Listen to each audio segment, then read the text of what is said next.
An also familiar song now from the striking doctors, this time perhaps the emotions aroused by happenings in the Industrial and Labour Court. The union leaders were sentenced to serve 1 month suspended jail term for contempt of court, but that sentence was conditional. The sentence is hanging on your head. It will fall down on your head within 2 weeks if the strike is still on. I don't know whether you get me. So you have a sentence hanging on your head for 2 weeks. If the strike is still on, you'll be arrested wherever you are and be taken straight to Langata for the ladies, and for the gentlemen to industrial area.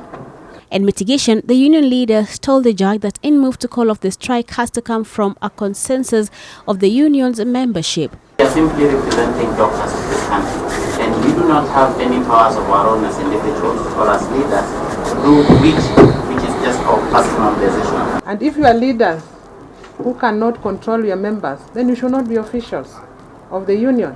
You are officials, you are elected because you can speak for the union.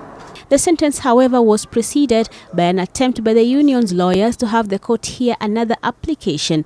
However, the presiding judge was having none of it. But so long as you are dirty, your clients are dirty, they are stinking of sewage, they cannot come before this court and get any other orders. That is what it is. So contempt of court is like stench, a stench of sewage in the face of the court.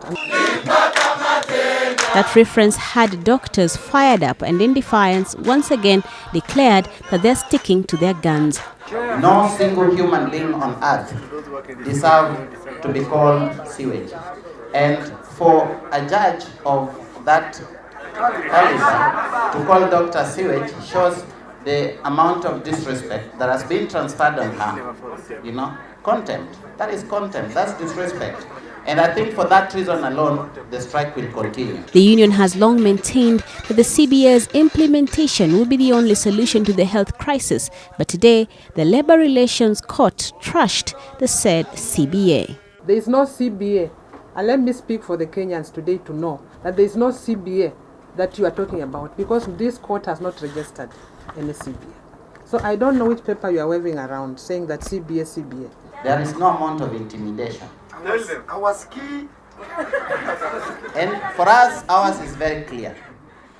Ours, tunataka hiyo CBA. Hiyo piece of paper, whatever they call no CBA, hiyo ndio tunataka.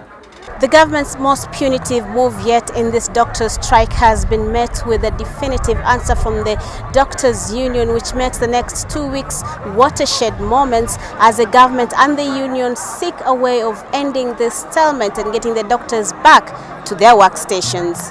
Brenda Wanga, NTV, Nairobi.